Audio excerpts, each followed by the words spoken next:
이해하시면 돼요. 예. 거리 조절이 좀 어려워요.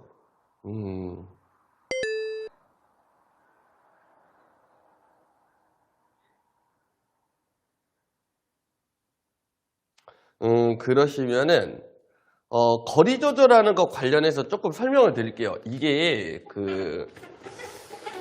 저 같은 경우는 거리를 조절하게 할 때 통상 어떻게 하냐면요. 이거 제가 유튜브에 올려놓은 내용이 있기는 한데요. 자, 이걸 봐보세요. 대부분 사람들은 기본적으로 이제 족구를 하려고 할 때 이런 생각들을 많이 하세요. 세터가 띄운 공은 항상 그 자리에 뜰 것이다 라는 생각을 좀 많이 하거든요. 근데 세터가 띄우는 공이 그 자리여도 내가 어디에 설 거냐가 좀 중요한 부분이라고 보시면 돼요. 대부분 어떻게 되시냐면 세터가 공을 여기서 띄운다라고 하면 거리를 먼저 잡아놓고 차려는 생각을 진짜 많이 하세요. 저도 처음에 그랬었거든요. 근데 나중에 문제가 되는 건 뭐냐면 세터가 공을 띄웠을 때 여기에 그 자리에 이렇게 띄운다고 하더라도 이 공이 가지고 있는 불규칙성 때문에 공이 터지는 현상이 일어나요. 근데 이제 이것도 확률 싸움의 이제 한 부분이 되는 건데 세터가 띄워주는 공이 바운드가 돼서 일자로 뜰 수도 있고 바운드가 돼서 살짝 앞으로 갈 수도 있고 바운드 돼서 살짝 내 몸 쪽으로 올 수도 있고 바운드 돼서 뒤쪽으로 빠질 수도 있어요. 이 경우의 수까지 좀 생각을 하셔야 돼요. 근데 대부분 저도 그랬어요. 저도 족구를 처음 시작할 때 그랬어요. 거리를 먼저 이렇게 타이트하게 잡아요. 만약에 이제 지금 이 공이 움직인다라고 가정을 할게요. 이런 식으로 타이트하게 잡아놓고 바운드 돼서 뜨고 이런 상황에서 그냥 이 공을 타격하려는 이 생각만 좀 하게 되거든요. 만약에 이제 이런 상황이시라고 하시면 지금 공격 시작하신 지 1년 반 됐기 때문에 지금이 딱 그런 시기라고 좀 생각하시면 돼요. 그래서 이제 이렇게 하시라는 건 아니에요. 보조 수단으로 뭐 이런 방법도 있는 거죠. 딱 공이 뜰 때 팔로 거리 재주고 쳐라 이런 식의 얘기도 있는데 중요한 건 이거예요. 팔로 거리를 잰다는 거는 어디까지나 보조 수단이라는 거예요. 보조 수단. 그래서 저희가 이제 신경 써봐야 될 게 뭐냐면 한 자리에 고정해서 서는 습관을 들이시면 안 돼요. 초보분들은. 나중에 충분히 공격이 숙달이 되고 내가 잘할 수 있는 수준급의 실력이 되면 이 공이 움직이는 흐름의 패턴을 이해할 수 있기 때문에 이 공의 흐름을 보고 근사치로 거리 이렇게 잡는 게 만들어지거든요. 그래서 제가 추천드리는 거는 이제 이런 식이에요. 유튜브에도 올려놓은 적은 있지만 쉽게 설명드리면 이런 거예요. 공이 나하고 손을 뻗었을 때 달랑말랑한 그러니까 이 정도 거리 보시는 거예요. 이 정도 거리. 100%는 없습니다. 이 거리가 나한테 완벽하게 맞을 수는 없는 거예요. 항상 전제를 이렇게 두셔야 되고요. 이 정도 달랑말랑한 거리를 항상 생각하셔야 돼요. 그래서 이 정도 거리에서 뒤로 빠졌다가 들어와서 쳐주는 이런 게 연습이 돼 있어야 되고요. 안 넘어가.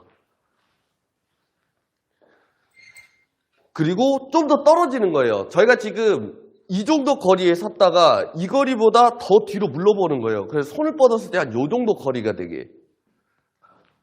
그래서 이 정도 거리에서 또 움직이면서 쳐보는 거예요. 이때는 다리가 뒤로 빠지면 공하고 너무 멀어지기 때문에 약간 옆쪽으로 빠져주는 거예요. 옆쪽으로. 그래서 똑같이 하나, 둘, 셋 이런 식으로. 이게 거리를 맞추는 연습이 되는 거예요. 근데 대부분 사람들은 이렇게 생각 안 하고 항상 이 위치에서 이런 식으로 칠 생각들을 많이 하거든요. 그렇기 때문에 공이 움직이게 되면 거리를 맞출 수 있는 어떠한 동작이라든지 어떠한 재반작용들을 할 수 없는 상황이 이제 좀 발생을 해요. 이 부분이 조금 어려워요. 처음에 저한테 강습 오시는 분들도 이 설명을 들으면 바로 이해를 하지는 못하거든요. 이게 어떤 거냐면 말 그대로 내가 리시브를 받고 공이 저쪽으로 가서 토스가 공을 띄웠는데 자 보세요. 공하고 나하고의 거리가 이렇게 돼요. 그러면 보통 사람들은 이 상태에서 어떻게 하냐면 빨리 뛰어가요. 공 쪽으로 뛰어가요. 그러면 내가 공으로 뛰어가는 관성이라는 게 생겼기 때문에 여기서 그 관성을 잡아서 속도를 줄이고 나서 이 공을 타격해야 되는데 움직이는 공을 찰 때는 이 공이 나를 기다려주지 않아요. 그래서 여기서 이런 연습을 해봐야 돼요. 후다닥 이렇게 뛰어 들어가는 게 아니라 그냥 여기서 두 걸음 걸으면 맞아요. 지금 공하고 저하고는 대략 한 2.5m 정도 떨어져 있거든요. 그러면 이 정도 떨어진 거리에서 두 걸음이면 이 공 찰 수 있어요. 하나, 둘, 셋. 이게 이제 거리 조절의 개념이 되는 거예요. 그러면 또 이제 이런 분들도 있어요. 가만히 있는 공이기 때문에 되지 않냐 이렇게 얘기를 하는데 마찬가지로 공을 좀 멀리 띄워놓고 해볼게요. 자, 공이 멀어요. 가서 차는 거예요. 기준을 이제 이런 식으로 잡고 연습을 좀 진행해 보셔야 돼요. 전 지승님 여기까지 혹시 이해가 되실까요? 이게 조금 직접 옆에서 티칭을 해주면 좀 편한데 말로 설명을 하고 움직이는 시범 보여드려도 이게 좀 쉽지가 않거든요. 그래서 혹시나 지금 개인적으로 연습을 할 때, 그러니까 이런 거예요. 띄워놓는 공 옆에 이렇게 딱 서 있다가 이런 식으로 타격하는 이런 연습을 하고 있으시다면 여기서 왔다 갔다 해보는 거예요. 세타가 여기서 공을 띄웠을 때 내가 뒤로 빠졌다가 들어가면서 한번 쳐보기도 하고 또 세터가 공을 저기에 띄워준다라고 가정하면 좀 떨어져 있다가 들어가면서 쳐보는 연습도 하고 이거 해야 거리 조절하는 게 좀 쉽게 숙달됩니다. 가만히 있는 공 차는 거는 거리 숙달을 아예 못하게 하는 건 아닌데 숙달을 해가는데 조금 오래 걸린다고 보시면 돼요. 왜냐면 세터가 내가 원하는 대로 공을 띄워줄 수 있는 확률이 그렇게 높지는 않아요. 족구를 함에 있어서는. 지금 제가 설명드리는 거 조금 이해는 하시겠습니까?